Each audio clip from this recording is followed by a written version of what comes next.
What up, guys? Good morning. This is going to be another episode of Driven by Christ Auto. Today is Tuesday morning. We got yesterday, Monday, we got a customer vehicle that had a factory recall on the cam gear phaser that likes getting so far out of tolerance that it allows the valve to touch the piston, and it causes a catastrophe and the engine failure. But luckily we was able to help that customer and get a performance head that actually lowered the compression of the vehicle. It gave a little bit more piston to valve clearance. So if this does happen again, it's not going to take out the bottom end of the motor. It's just going to probably just break the timing belt. But since it's a non-interference motor now, that customer never has to worry about this again. And supposedly the new cam gears that we installed was supposed to be the newer versions that are not supposed to mess up. But anyways, before we start the day, we're going to take a message from our Lord. Dear glorious Jesus, we receive this day a life as a precious gift from you. We want to treat it as the our lifelong treasure we seek in prayer. As we look at the day that stretches out before us, please help us decide what is most important. Show us how to set priorities according to your will, using them to guide us as we go through our day.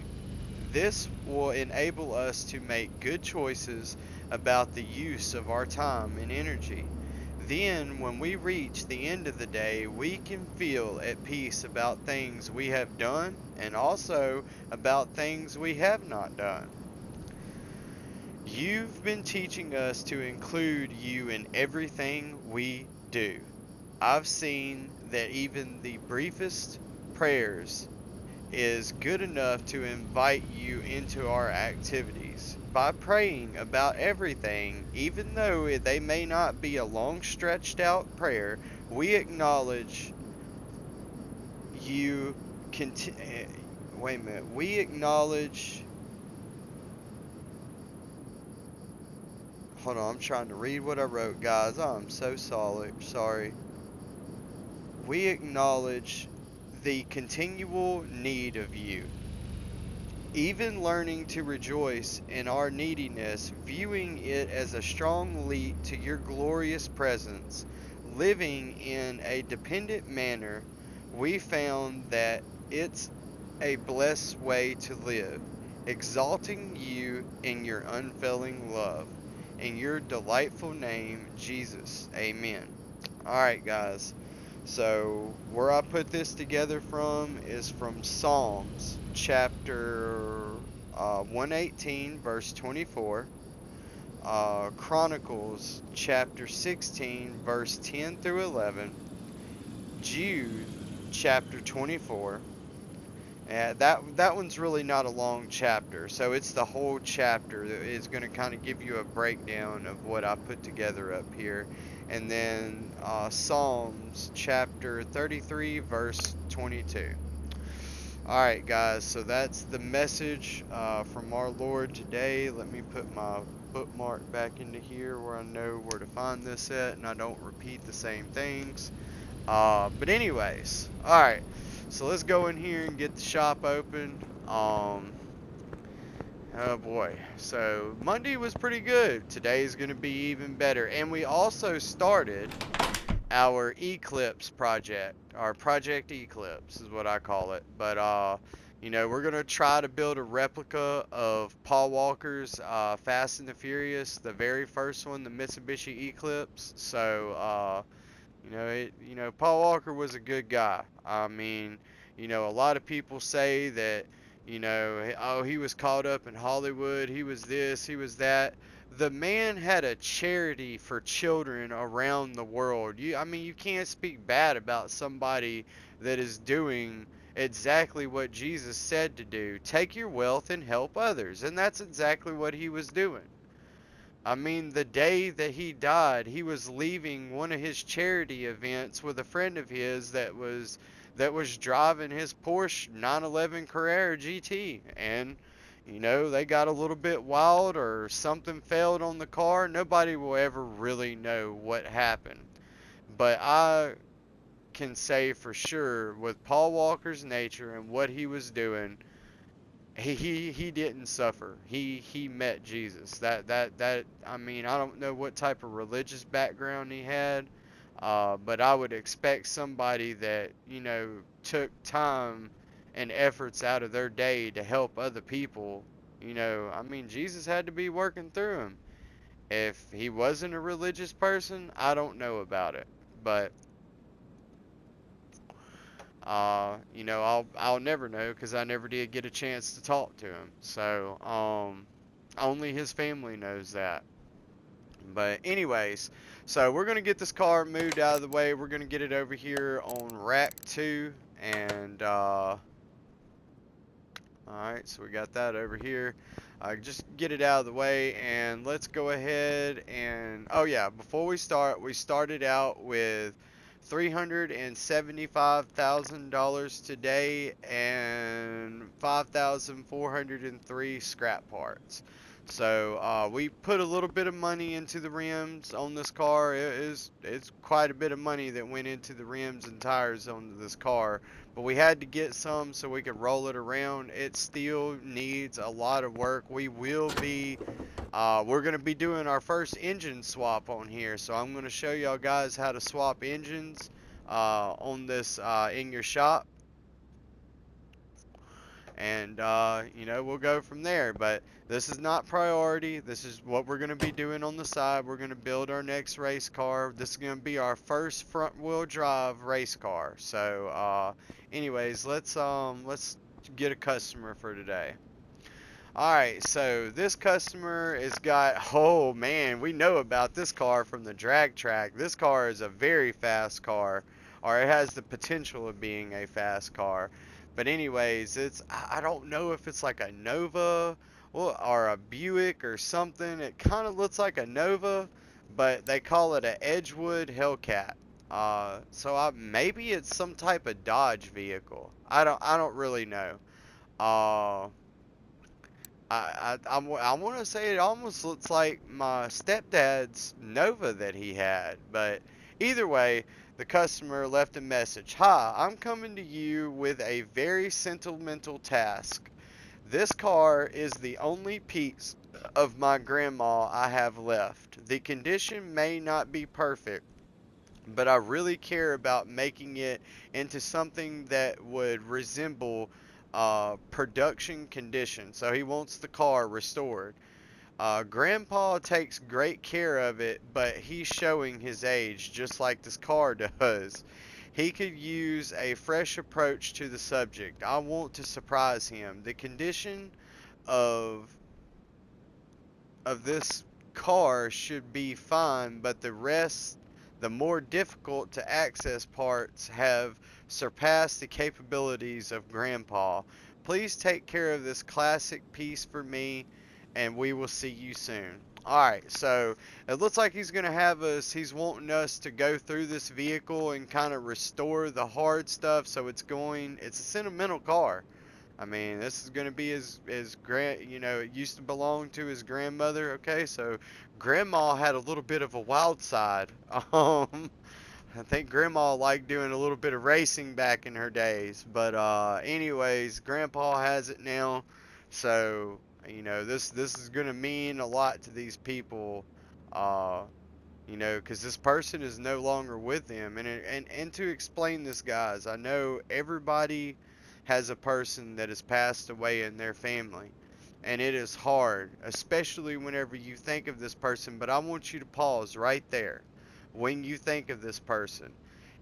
In the Bible, it illustrates to us that whenever we have that random thought of a person, that is their spirit saying hello to you. They're still thinking about you, even on the other side, and they see us in our everyday life. You know, their spirit is with Jesus, but, you know, their body still remains here until rapture, until Jesus comes back and gets his people.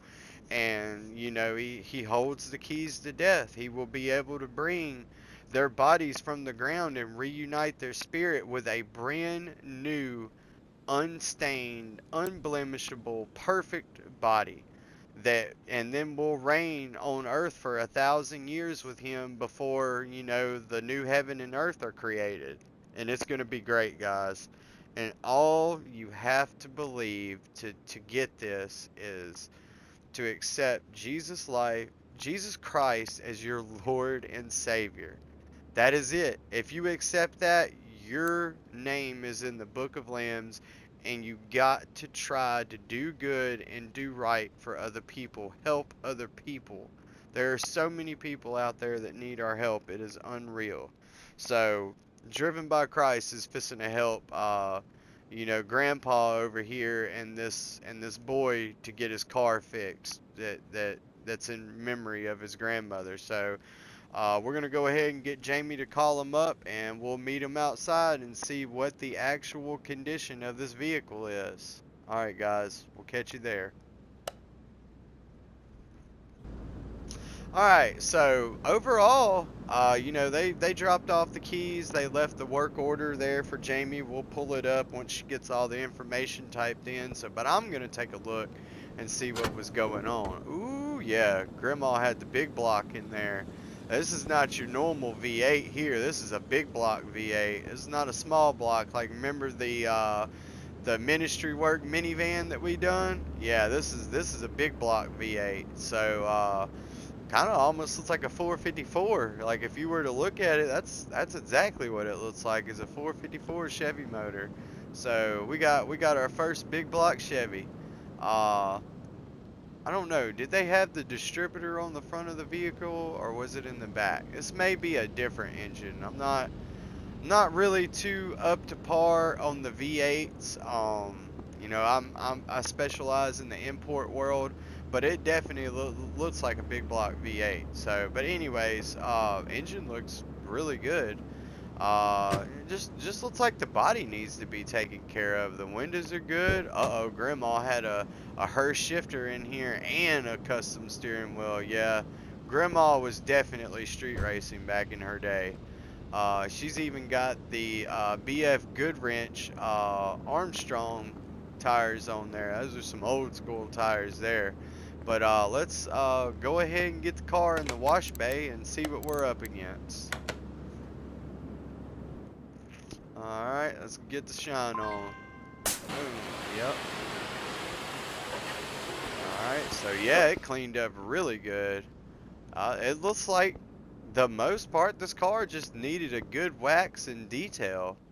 We're going to go ahead and clean out the inside for them. We are going to, yeah, it looks like the seats have got some wear on them. That coverall is going to bring these leather seats back, and this dash, and we'll, you know, for all the chrome and plastic, we'll just use some Windex and some terry cloth towels. So let's go ahead and get the shine on it.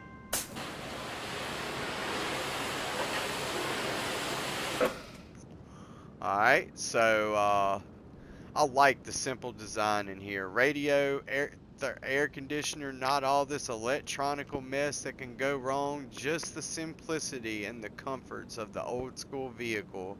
You got two vents, one for the passenger, one for the driver. You know, you just have to get along with the temperature in here. It ain't no dual climate control in this one. Uh, but overall, I would just, man, if they would just go back to the olden ways of making vehicles with modern day technology and the simplicity of the olden times, it would be so amazing. But anyways, car cleaned up really good. Jamie's got her work order for us, so let's go ahead and pull it up, see what they actually want done. Alright, so, it looks like the engine is giving them problems. It's identifying a lot of engine components, but you know, that's what they're thinking. We are going to go ahead and do a full engine diagnosing in here once we get it on the rack. So let's get it moved in there on rack 1, because I think we're going to be pulling the motor on this one, guys.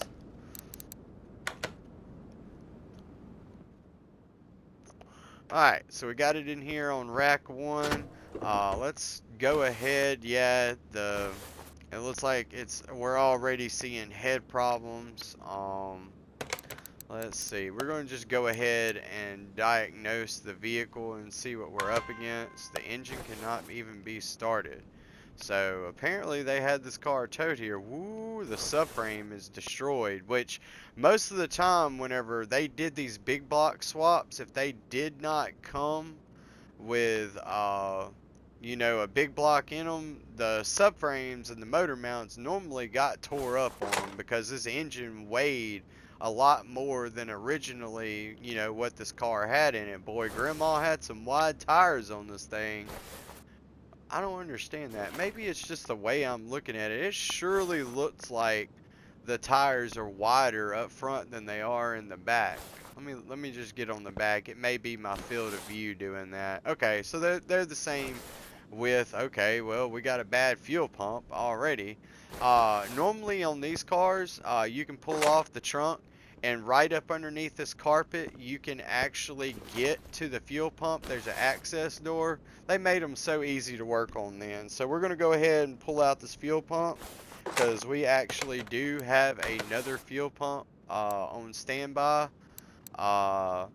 It looks like we got a performance fuel pump. We're gonna go ahead and spice things up in Grandpa's life, and we're gonna drop one of our high volume Walboro racing fuel pumps in here, because we're also gonna liven up this V8 too. We're fixing to bless these people. We're fixing to let Grandpa see things that Grandma even didn't get to see. So we're going to drop that new fuel pump in, get all the lines plugged back up, and get our pigtail plugged in. And we'll leave the trunk off for now, just in case we got to access that again. But let's put his battery on charge. Battery was at 86%, so we was able to recondition that. But we got to check. We got to go ahead and do an electronic diagnosing and figure out why this vehicle won't even turn over.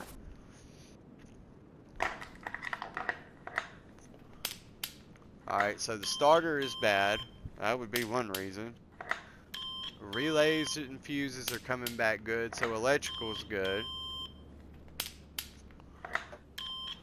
I'm waiting to see that distributor. Okay, so it's the starter is the reason why we can't get it to turn over to do our compression test to identify what is actually wrong internally into the motor. And guys, you don't have an OBD2 scanner on here. All you got is electrical and compression and fuel. That's it. We're gonna also check the life of these tires too. Let's see how much tire tread they got left.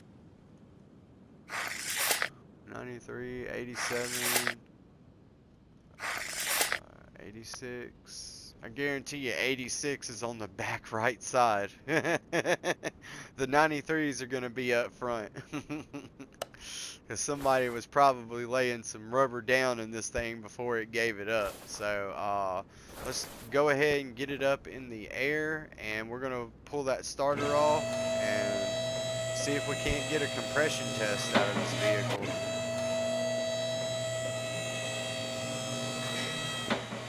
Alright, so let's see.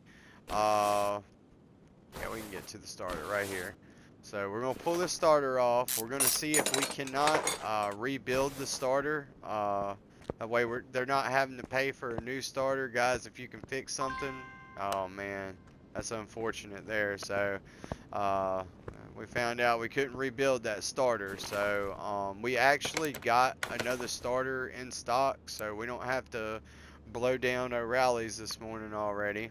We'll go ahead and put that starter in, and we're going to lower it back down, and we're going to throw a brand new battery in it while that one's being reconditioned, and we're going to see if we can't get a compression test out of it. Oh, okay, come on, compression test.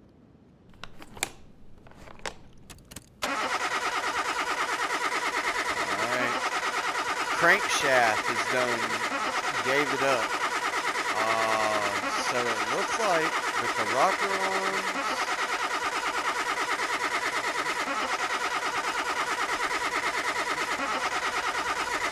alright, so the crankshaft, so maybe they spun a main bearing and tore up the crankshaft. Maybe this thing was ran, it almost looks like it was ran low on oil. The camshaft is in good condition. Rocker arms are in good condition. We're probably going to have to replace the lifters. Normally, whenever these V8 engines run low on oil, they collapse the lifters and they end up bending the push rods. That is normally a big deal whenever the oil pump fails. It may be a bad oil pump, so which is going to be connected to the crankshaft. So we are going to be pulling this engine out of the car because if it did do what I think it done, that means it's gonna have damaged the heads. It's gonna be a lot of internal parts that are gonna be tore up. So let's go ahead and go get our motor hoist and get it moved over here because we know we're gonna need it on rack 1. We're gonna also let's raise the vehicle back up so we can get the oil out of it. And then once we get it back down, we will drain the other fluids and we'll go ahead and get ready for an engine pull. So we're going to go ahead, drain the oil. Oil looked like it's in pretty good condition. I think Grandpa ran it low on oil one time. He just, you know, takes a couple of seconds to pull that little yellow stick right there and it tells you a lot. But he did say his grandfather was kind of getting an age, so he may have just forgot. Yeah, look at there. They didn't even replace the oil filter on it the last time they did an oil change. Alright, so yeah, that's a big problem. If you got a stopped up oil filter, you're starving your oil pump of oil. So that's probably what done it. They took the oil pump out on this engine and it went ahead and just took a whole bunch of other components out. So let's get this out of the way. We are going to we're going to go ahead and drop the exhaust down pipes right here. We're going to get them out of the way. We don't have to mess with the rest of the exhaust, just that first part. We're going to drop the drive shaft so we can get our transmission off of here. And we're going to pull the battery out. We just climbed up on our step stool and got it out real quick. That way we can start removing electronical components without frying anything. Alright, including ourselves. So we got the starter off. We're just going to go ahead and pull the transmission. And all these components that we're pulling off, we're going to go ahead and service the transmission too. I don't know what condition it's in. It's 91%, so, ooh. Grandpa also been riding the clutch too. I can see that. So let's go ahead and break down our clutch. We're going to bless him with a performance clutch, something that's going to handle this you know, this big block, because I guarantee you this transmission and clutch was probably made for the small block that was in here, and it couldn't handle the amount of torque and power that this engine's putting out. So we're going to upgrade the clutch so that does not fail again. We're going to get a better flywheel too. We're going to do the whole kit. So we got the exhaust undone, we got the oil changed, we got the down pipes removed, so that's in the transmission. So now all we got to do is get up underneath this hood and start draining the rest of these fluids. Let's see, vac tool. Alright, we're going to pull the coolant out. It's full of coolant. We're gonna clear everything out of the way. That way we got engine room, because this big old motor it literally takes up every bit of the room up underneath the hood. We're gonna drain the power steering. I never did. We may go ahead and pull off the tires and check the brakes too, just to make sure, because you know, if we're gonna be adding a little bit more spice to Grandpa's life. We want to make sure Grandpa can stop. So we'll go ahead and service the brakes too. You know, we're gonna do everything that we can to bless this boy's family. This is a family heirloom, so it means a lot to him. Alright, so we can go ahead, we can pull this wash bottle out of the way, get the reservoir out of the way. We're going to disconnect our fuel system here, our fuel line. Undo, you know, radiator hoses and the radiator, get it out of the way. And let's see, I think that's, and there would be some hoses that run to the firewall for the heater core. We go ahead and get them removed, and it doesn't have AC on here, so I noticed that on a lot of these vehicles. We're out in the middle of the desert, but no vehicles have come in with an AC compressor yet. Developers, that is part of a working car in today's technology. If you're trying to show people how to work on cars, we need all the aspects of a car here, such as an AC compressor, the heater cores, the AC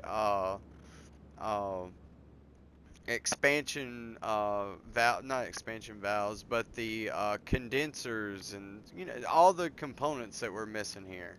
I mean, so far good for making the game. I'm glad that you have it, but we wanna see some more content on here, some stuff we can relate to and also real life. But this car has an AC delete on it, so we don't have no condenser or anything like that up front that we would have had to pull out or disconnect lines or pull the AC compressor off, which you would have to do in a real vehicle in order to get this engine out. So I think that's going to be the most part of it. We should be able to go ahead and pull the engine out now. Alright, so we got the engine out of here. We're going to go ahead and drag it over here and put it on the engine stand, and we will start the breakdown of this motor after we get finished dealing with the subframe.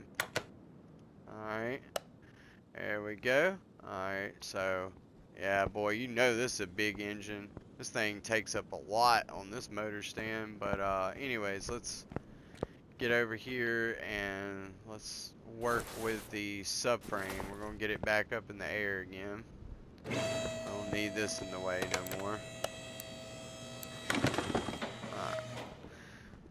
Alright, so looks like brakes and wheel bearings are looking good. The rack and pinion looks good. Most of the suspension components look really good on this vehicle besides the subframe, and I know why it's damaged, just because they did a big block swap on here and it just really beats up. It's a lot more weight than what it was designed for. So we're going to break down our suspension components, and we are going to have to take the subframe off. So I think all we got to do is just pop the lower control arms off once we get all this broke down, and take the bushings off, and the subframe should just drop right down. I don't know, we're probably going to have to pull the rack and pinion, and we're going to have to pull a lot of stuff, so let's go ahead and get started on it.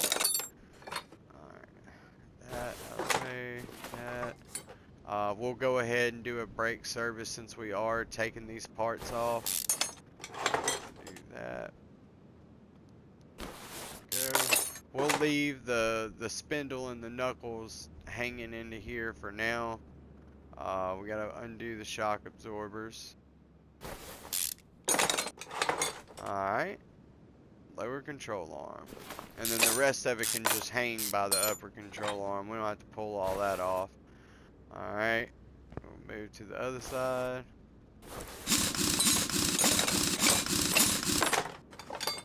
So. Great. I'm not really seeing anything out of place so far. Of course, whenever we do the brake service to this vehicle, we are going to put a new set of pads on it.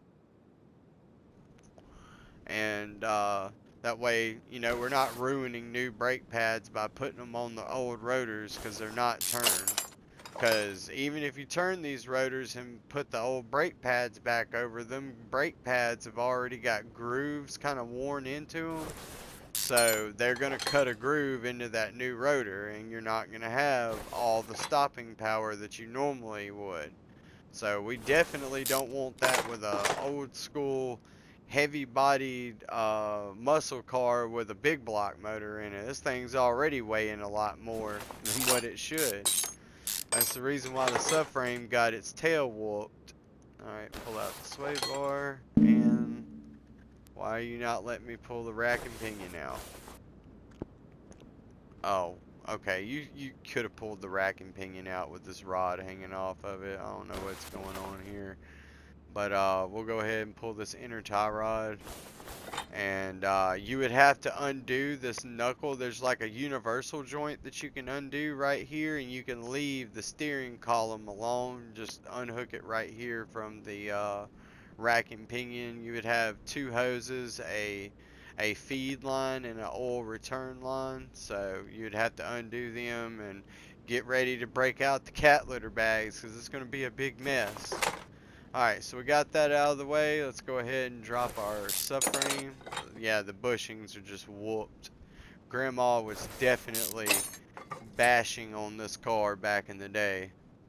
Because Grandpa doesn't have the strength no more to get up underneath there and do this stuff. He's probably the one that put that big block motor into here. It sounds like my grandfather. My grandmother had we did a Chevy Caprice on here towards the beginning of whenever we first opened up Driven by Christ Auto, if you catch in the earlier episodes. And the Chevy Caprice that she had a 400 small block out of a Pontiac into it, and I mean this thing would run. So I remember it even as a kid. But let's pull the subframe off and let's see if we can do some welding and get it back right. Let's see. Alright, so we're going to replace the universal joints in the drive shaft. We're going to service the manual transmission and change the oil and get it ready to go. Radiator probably just need to be cleaned and combed.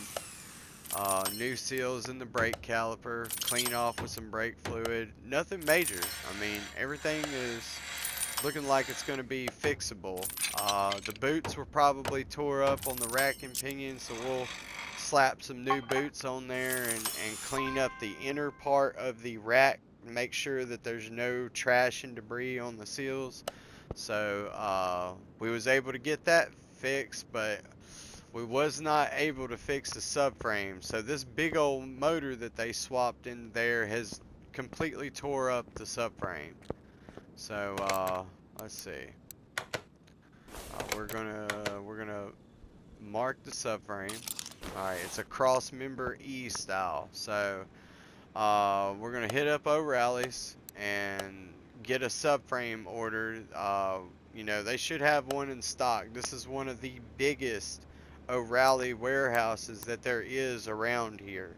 So that's what they call a super hub store. So they normally have one of everything. So let's see what we can get. Alright, so they do have another subframe in stock, and we're going to go ahead and throw some polyurethane mounts into here, because what happens is those bushings fail, and then it allows that subframe to get jerked around and slammed and banged on, and normally it breaks the welds and bends it all up. It's a real nasty situation. So we're going to put in some polyurethane subframe bushings, that way it can take the abuse of this big block that they got into here. But let's go ahead and get the subframe ordered, and they're gonna have to bring that over in a truck.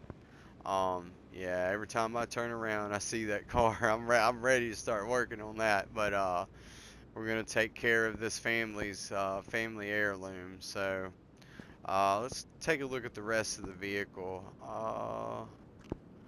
It's got drum brakes in the rear.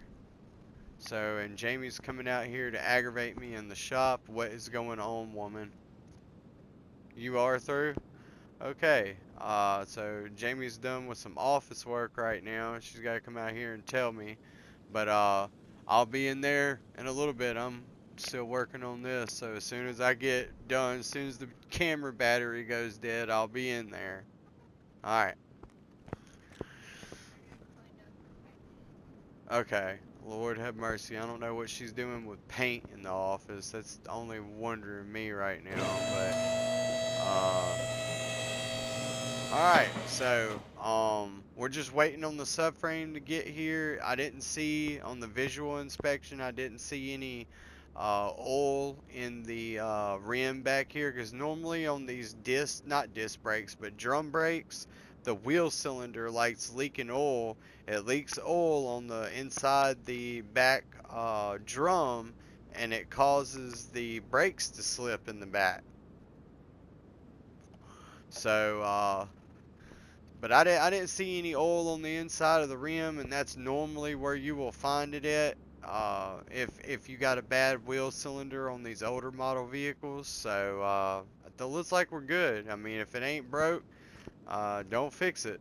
So let's get over here, because we got an engine we got to tear down now, because we're taking this one all the way down to the bare block, because the crankshaft was identified to be damaged in our in our, what was I fixing to say? I hate whenever my brain goes dead. In our diagnosing of this vehicle, we had a lot of metal shavings in the oil whenever we drained it. The oil filter was completely stopped up with metal shavings, and I think that may have been, not changing the oil filter starved that oil pump, and you had a lot of metal to metal stuff going on inside of here. So it's going to be a complete disassemble. We're going to also hone the block out in our machine shop, and I'm hoping I can just replace the piston rings in here and we can go back together. Because we've already got so much power, it's tearing up the subframe, so I don't want to spice it up too much. We just want to fix what was going on. But I think I actually got some V8 engine heads, some performance heads. So if I got it, even if I got one, we'll put a performance, some better heads into here, and see if we can't give Grandpa a ride for his life. He's gonna remember Driven by Christ Auto after this, boy. All right, let's get our ignition components out of the way. We're going to break down this distributor. We're going to check out everything as we're pulling this stuff apart, because I do not know what we are up against. Uh-oh, looks like they already got a upgraded rotor button. Distributor. Everything's coming out in pretty decent condition ignition-wise. Oh, they ain't running the good plugs in here, guys. We got to get them good plugs in here. We do not want a cheap spark plug into this car at all. We are not a fan of champion plugs. So, alright. NGK all the way. Alright, there we go. Alright, so we got the ignition components removed. We're going to move the accessories, drives off of here, remove the mounts. Power steering pump's in good condition, but we're going to rebuild everything that we're pulling apart. So that way he don't ever have to get up underneath here, probably in the time that he's got left. We're going to build it with some, we already see that something in the camshaft failed, so that's not a good sign. And it also broke the timing chain, so we definitely had a seized up cam, and probably before the camshaft seized up, it beat the tar out of the push rods and lifters into this car. So I guarantee you, once we get down into here, these push rods are going to be tore up. So we got that. Let's go ahead and start taking the top part down. But yeah, we're gonna upgrade this motor. We'll probably still stay with the original carburetor. I don't want to get too spicy with it, you know, because then it's gonna affect their fuel economy, and I'm pretty sure Grandpa don't want to go broke just going to go pick up some groceries. So we will get a high-rise performance intake manifold. Well, no, this manifold is good. Alright, like I said, if it ain't broke, don't fix it. But man, do we got problems. I'm already seeing them. So let's go ahead and get the headers taken off. Alright. And pull this off. Okay. Alright. So now it's just we gotta start disassembling the heads on both sides. More than likely, guys, this is going to be another 2-part episode because this is going to be a complete V8 engine rebuild. Yes, every one of the push rods are damaged. I can look at it from here and tell. See how it's got all this metal wear on it? So that's exactly what happened. The oil pump gave it up. So yeah, not looking good. Not looking good, guys. And all this come from an oil filter. Just not changing the oil filter, and sludge and everything else building up into it finally starved the oil pump so bad that it started causing metal to metal wear. And this is what causes that. Like I said, some of the littlest components can cause the biggest catastrophe. 5%. So this thing was almost broken. These push rods were. Alright.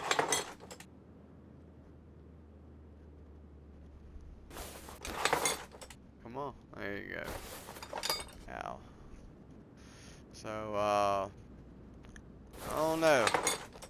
I'm gonna send a message to the boy and let him know that yeah, we did find it's gonna be a complete engine breakdown because they wasn't really for sure. So we're gonna try to do the best that we can for them. I'm hoping that I can remachine these heads again. They're 15%, so they're orange condition, so that we should be able to remachine these heads and get them back right. So the pistons look good on this side. So there was no damage to the pistons. I mean, this is a non-interference motor. Means it wasn't a high compression big block then. 'Cause I know high compression ones, they do have piston and valve clearance problems. You gotta sit there and cam those out with the plastic gauges and or the little plastic angle gauges and everything. Luckily we got an electronic tool that does all that for us. These things, I know they're kind of annoying to take apart. Wait till you get ready to start getting these push rods out, and you can't even see them like what I'm dealing with. Alright, that looks good. Looks good.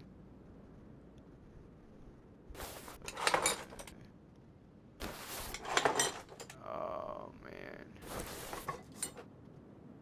Yeah, there's a lot of stuff that's messed up. Alright, so now we're ready to pull off this head.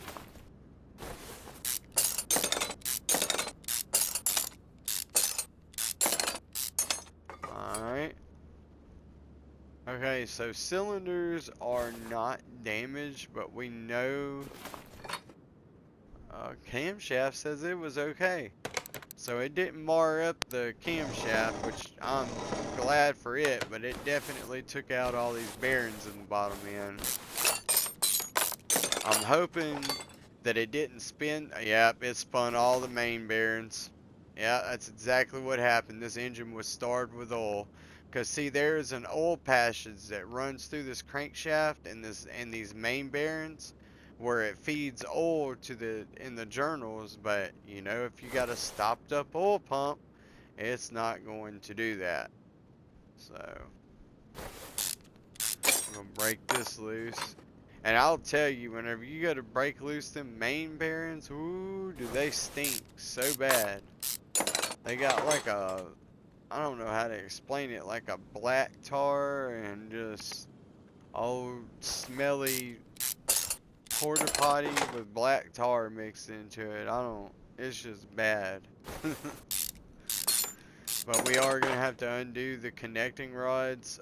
We may not have to pull the pistons out, but it would probably be a better idea to do it and just go ahead and check your clearance, your ring gap, and make sure that you got enough cylinder clearance, which is done with another filler gauge. So there we go. Alright,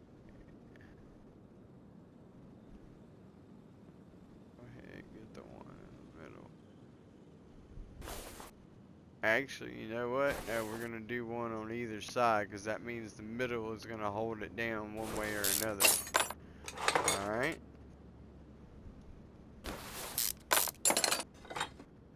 And this. Okay. Pull the pistons out. Pistons are still good. Good. Still good. Even the rings are good. I don't know how that happened. They must have had this thing filled up with some oil though, because that piston or this crankshaft slapping around in the oil will sling oil up into the cylinders. So it's probably the reason why everything stayed lubricating. That's a good thing. That means he ain't gonna have to worry about that. So let's go ahead and slide this crankshaft out. The crankshaft is completely ruined. It is a 5%, so there's going to be no way that we can return this crank and polish it. It goes past the tolerance of the bearings that we would have to put in there, so we're going to go ahead and add that to our parts list because we're going to need a new crankshaft. I don't think I got another one. Nope. I remember I did at one point in time, but we're going to go ahead and pull this block off, and we are going to machine it too. So let's get over here to our machine shop. Alright, fan. Probably blades were bent on it. Nothing major. Water pump needed some gaskets and the bearings replaced. Just a cleanup. Now, how in the world am I supposed to fix a clip? Come on, man. Really? Distributor just need to be serviced. Just some light, fine sandpaper. Clean the contacts off. You're ready to go. All this was just basic cleanup and seal service. Timing cover, cleanup. If it's like around like anything above 95%, it's normally just a cleanup on it. The part's really not damaged. Ooh, the carburetor does need to be rebuilt. We went ahead and took care of that. Intake manifold need to be cleaned out, and gaskets replaced. Same thing with the exhaust manifold. The cylinder head cover, same thing, clean up. Alright, here we go. Here's the heads. Ooh, we got one of them. Alright, these heads are really important, guys. Uh-oh. It looks like I wasn't able to fix one of the heads. Alright, so we're resurfacing the connecting rod caps and putting new bearings into them, because I know the bearings got ate up for sure whenever this engine locked up. It was starved for oil. So, alright. And only one of the main bearings was I able to fix, and we was able to remachine the block and hone it out. So let's go ahead and get our block back up here. And O'Reilly's has then dropped off the do I got a V8 oil filter? Nope, I gotta tag that too. Alright, so O'Reilly's dropped off the subframe. We got to get a crankshaft. Let me pull out my tablet real quick. It's connected to our computer, so we're going to need a new crankshaft. And we're gonna need, we'll get about a pack of 10 oil filters. Go ahead and order them. Oops. The front cross member. I ain't gonna keep cross members in stock. That's kind of a, we got enough room to do it, but we haven't got up enough money yet where we can start keeping, about 4 and 5 of every part. At least the stock parts. Performance, we're going to have to wait till we get quite a bit of money to try to keep one of every part in there, because I'm pretty sure there's probably about a couple of $100,000 just if you bought one part of each of them. We're going to have to get our money up. We're going to have to work for Jesus a little bit longer before we can start doing that. But anyways, so let's go ahead and get the subframe in, and let me see how much battery I got left. We got 10 minutes left on the battery, so we're going to go ahead and throw our subframe in and get our bottom suspension components put back together. And me and Jamie are going to go to lunch, and we will get back on this job as soon as we get back assembling this grandma's hot rod motor. Well, grandpa's hot rod motor now, but we're gonna take care of them. We're gonna put some spice in grandpa's life. We're gonna get him where he can definitely leave his trademark in front of the house out there on the street. That's what my dad did did for me all the time. I always loved birthday burnouts. Daddy, go out there and just white smoke them in front of the house. That was my biggest thing during birthdays. My dad had a 2002, I think it was, Chevy 1500 with the the iron block 5.3, and he had some stuff done to it. He had a programmer done to it. He had the Corvette intake onto it and the bigger throttle body. He had a full Flowmaster exhaust system on that truck. That thing sounded wonderful. I had the 4-chamber with true duals on it. It sounded like mean. It had that rum blum blum blum blum blum as you would let off the gas. It just, whenever it decelled, it had that kind of that crackle rumble. He had turn downs up underneath the truck, so it would just shake your teeth out of your head, but it sounded so good. And you'd be surprised, all that deep rumbling and that bass noise, man, babies would go to sleep just immediately in that truck. If they got into it, them kids were out. So I remember all my younger siblings, they would get off into there, and cousins and stuff, man, they'd be right to sleep riding around. Whenever we would go on the trips to Arkansas, in Norfolk Lake, Arkansas, at my grandfather's house, man, everybody, it was only like a 4-hour ride, but everybody would be asleep before we got there. I could tell you, we would be out, son. And we would always want to go to sleep too. So that means if we slept in the vehicle, it didn't seem like it took as long for us to get there. So, and then normally, our parents didn't want to hear us nagging and complaining. Are we there yet? How far are we away? Like, if we just kept asking, it was going to make it happen quicker. Literally, as a kid, I thought that, like, if you asked, it would happen quicker. And I learned really quick, just shut up and enjoy the ride. Listen to the music.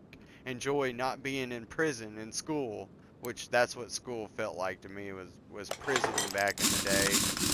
Teachers were so mean, wouldn't let you have fun, always come up with excuses to ruin your recess. Oh, I don't want to go outside and get hot and sweaty. Stay inside the classroom then. We knew where we was at. You didn't have to go outside with us. During that time, I mean, we knew how to act. We wasn't outside, doing dumb stuff that was going to get us killed like you got to worry about with these kids nowadays. But, the worst that would happen is we dealt with stuff the old school way. If people wanted to be bullies and act up, we had them fists of fury back in the day. But nobody was threatening to stab nobody or shoot up no schools. We duked it out and that was over with. And most of the time, bullies that we beat the tar out of, we end up becoming friends with them afterwards. And guess what? They wasn't bullies no more. That was the main lesson to be learned. There is always somebody bigger and badder out there than you. There's always going to be somebody else.